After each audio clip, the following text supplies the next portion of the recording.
Electoral bond के मामले में अभी स्टेट बैंक ऑफ इंडिया पर सवाल उठ रहा है और ये उठना लाजमी भी है।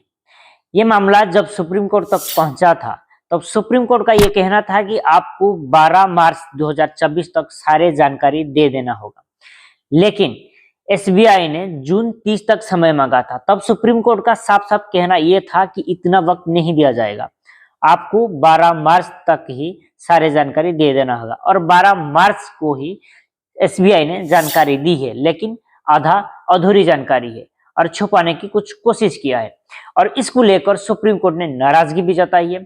पहले थोड़ा समझ लेते हैं कि ये इलेक्टोरल बॉन्ड होता क्या है।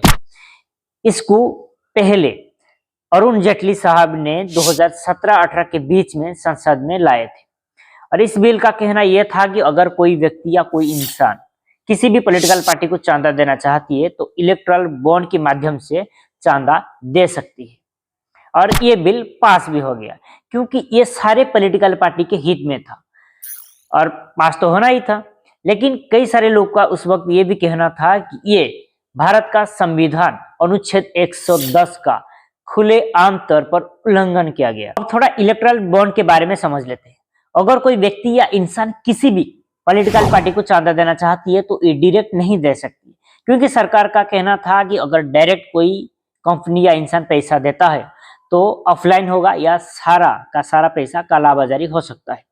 लेकिन आप इसको ऑनलाइन ट्रांजैक्शन करना होगा। पहले आपको एक बॉन्ड खरीदना होगा, इलेक्टोरल बॉन्ड जिसे कहते हैं, और ये रहा इलेक्टोरल बॉन्ड और ये एसबीआई से आप खरीद सकते हैं।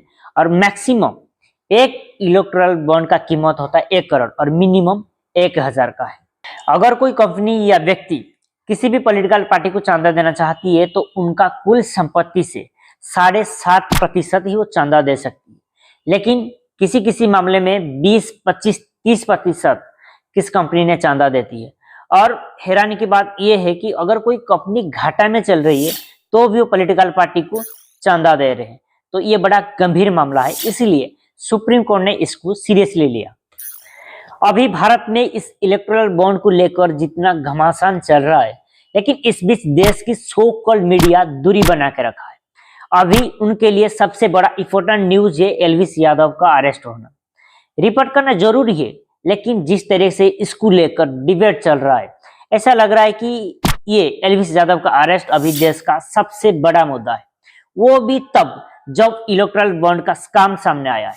इलेक्टोरल बॉन्ड की इस योजना को देश की अब तक सबसे बड़ा घोटाला बताया जा रहा है। उसको लेकर सुप्रीम कोर्ट का कड़ी आलोचना भी की है और सुप्रीम कोर्ट का कहना यह है कि अगर कोई कंपनी पैसा किसी भी पॉलिटिकल पार्टी को देता है तो आरटीआई के मुताबिक यानी राइट टू इंफॉर्मेशन के तहत हर इंसान को यह जानना जरूरी है। और किसको दे रहा है? सुप्रीम कोर्ट का साफ साफ कहना है कि 21 मार्च की शाम तक पूरी जानकारी दे देना होगा एसबीआई को। जानकारी के मुताबिक सबसे ज्यादा चांदा मिला है बीजेपी को। इसमें आश्चर्य होने की कोई बात नहीं। आमतौर पर जो भी पार्टी सत्ता में रहती है उसको सबसे ज्यादा चांदा मिलती है और सारे कंपनियां इसीलिए चांदा देते हैं कि ताकि वो अपना कंपनी अच्छा से चला सके, चाहे वो कैसे भी हो। कुछ मामले पर तो डरा कर धमका कर चांदा अदा किया जाता है। इस लिस्ट में बीजेपी को सबसे ज्यादा 6,986 करोड़ मिला है। दूसरे नंबर पर है टीएमसी, ममता दीदी की TMC party, 1,390 crore. Congress 3 number पर है जिनको 1,334 करोड़ मिला है और बीआरएस को 1,322 करोड़ मिला है। 5वें नंबर पर है ओडिशा की बीजेडी यानी बिजू जनता दल, जिनको 944 करोड़ मिला है। और सबसे ज्यादा चांदा देने वाली कंपनी की लिस्ट में future gaming and hotel service private limited है। इस कंपनी ने 1,370 करोड़ रुपया दिया है, लेकिन किसको दिया है यह जानकारी एसबीआई ने अभी साझा नहीं किया है। दूसरे नंबर पर है mega engineering and infrastructure private limited, जिन्होंने 966 करोड़ रुपया दिया है। 3 नंबर पर है कोई सप्लाई चेन प्राइवेट लिमिटेड, जिन्होंने 410 करोड़ रुपया दिया है।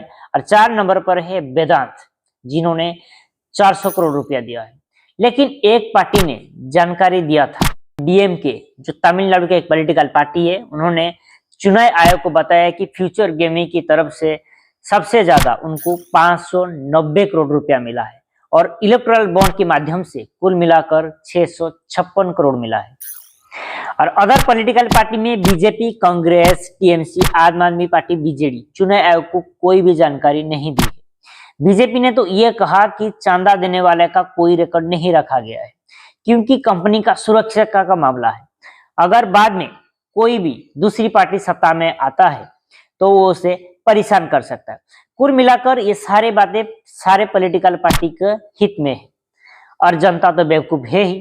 टीएमसी ने कहा कि कोई पार्टी सारे इलेक्टोरल बॉन्ड कार्यालयों के ड्राफ्ट के बक्स में छोड़कर चला गया। बताओ, इससे और बढ़िया झुक और क्या हो सकता है। लेकिन जेडीयू यानी जनता दल यूनाइटेड ने बताया कि श्री सीमेंट और भारतीय एयरटेल ने उनको चांदा दिया, लेकिन कितना दिया ये साझा नहीं किया।